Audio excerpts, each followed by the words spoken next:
Assalamu alaikum. My question is, as all this unfolds, what are the duties of the Muslim Ummah around the world? It looks like everything is going to happen only in that part of the world. What is our duty as Muslim? MashaAllah, I love that question.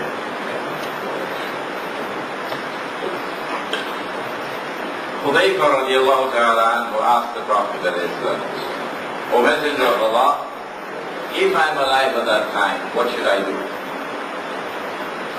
The Prophet replied and he said, and this answer therefore is not only for the Arabs but also for the Indonesians, Singaporeans, everybody. He says, hold on to the Jama'ah and hold on to the Imam, meaning the Amir. And then Hudayfa asked, O Messenger of Allah, if there is no Jama'ah and there is no Imam at that time, what should I do? He said, stay away from all those firaq, meaning illegitimate expressions of Islam. Stay away from them. Even if you have to hold on to the stump of a tree and chew and bite it until death overtakes you, do not become a part of that. My response has been from the answer which Dajjal gave, remember in the island, he said to Tamim al-Dari and his companions, when I'm released, I'm going to enter every town and every city. But he didn't mention Kampung. And so we disengage and disconnect from the cities which are the centers of godlessness, the centers of banking, of riba, and we go to the countryside. He said, recite Surah Al-Kahfi for protection from the fitna of Dajjal. And the first story of Surah Al-Kahfi is the young men who disconnected. They went into a cave. But the Prophet said the time will come when a man will have to flee to the mountainsides where rain falls, with some sheep and goats in order to preserve and protect his faith. So my response is, get out of the city. Get out of the centers of Dajjal. Go look for land where land is cheap. And where there is water, there is rainfall. Go there and go and build a Muslim community. They're not going to stop you. No. They're not going to stop you, provided it is small. It does not threaten them. You can establish Islam as micro-Islam, but you cannot establish Islam as macro-Islam. You cannot take control of the state until that time comes when the Imam is raised. I have a book entitled One Jamaat, One Amir. I hope it is in the back. That book gives you guidance how to establish the community. I'm going to write another booklet, inshallah, sometime next year, giving guidance concerning how the village, the Muslim village should operate in order to survive. The market, the micro market. This book, One Jamaat, One Amir, will give you all the ahadith pertaining to the organization of the Muslim community. The Jama'ah and the Amir and the Sam'u wa Ta'atu, listening and obeying and enforcing the deen. But that book, which will come inshallah, is small, will tell you how the market will function in your Muslim village, the micro market. We're not going to be using paper money. No. We're going to use real money. And if gold and silver is scarce, we use commodities as money. The Muslim village will have independence of energy, because we have to master the technology and bring down the cost so we can harness solar energy. That's Surah Al-Kahfi. The Muslim village will also take control of education. for every stage of education, the Quran is the foundation. So we produce men and women made of iron and steel, not recycled paper. Yes, I think that has satisfied your answer, your question. Can we have the second person to question? Maybe can we have from the Muslimat? The Muslimat, can we give chance to them, inshallah? Muslimat, any question? Or do you have any question written on pieces of paper that you want me to read, Maulana?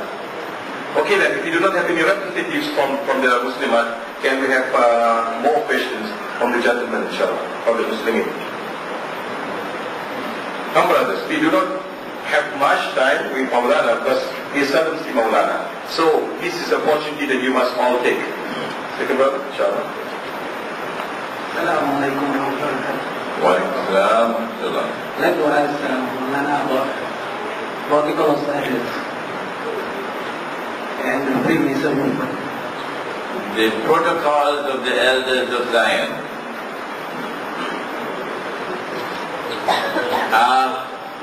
I would much prefer to address our subjects privately. Because remember, I want to restrict my role to teach only the Quran and the Hadith, and to go out of that only when it is relevant for explaining the Quran and Hadith. The protocols of the elders of Zion is an important document. Important document. But we don't know where it came from. Nobody knows where it came from. Alright? So when we speak about that document, and we don't know who it came from, we don't know what is the significance of what we are analyzing. So I much prefer if we discuss that privately. Inshallah. Can we have the next person to ask question? Yes, please, sister. Inshallah. Jazakallah. Can you switch on the microphone? I think just the switch. Inshallah. Hey, bismillah. Assalamu alaikum. I would like to know, the country has seen many people who come up and claim to be Imam Mahdi, and they all have been rejected. How are we so sure that if the next one comes, Imam Mahdi, claim Imam Mahdi, and the people will reject that? Thank you. Even Muhammad sallallahu ta'ala alayhi wa sallam was rejected. Rejected by his own family. So there is no guarantee that someone who is sent by Allah will be accepted by all the people. No. Abu Lahab is the uncle of the Prophet, and he rejected him. Similarly, when Imam al Mahdi emerges, it is very likely that there will be Muslims who will declare he's a terrorist. He's a terrorist. That is not Islam. We have Islam. But what is important is that the events which are to follow will validate his claim. In that the Jewish state of Israel has to be destroyed. Only the Imam al Mahdi will do that. And then the Islamic state of Israel has to replace it. When that happens, you have the confirmation this is Imam al Mahdi. Prior to that, what I describe as the Islamic revolution in the Arabian Peninsula will take place. And the Saudi Wahhabi state will be consigned to the garbage bin, where it rightfully belongs. And Darul Islam will be restored in the Arabian Peninsula. So that will validate the claim of the Imam that he is indeed the Imam. Thank you, Maulana. Can we have the next question? Sure. Sir, please go to the microphone.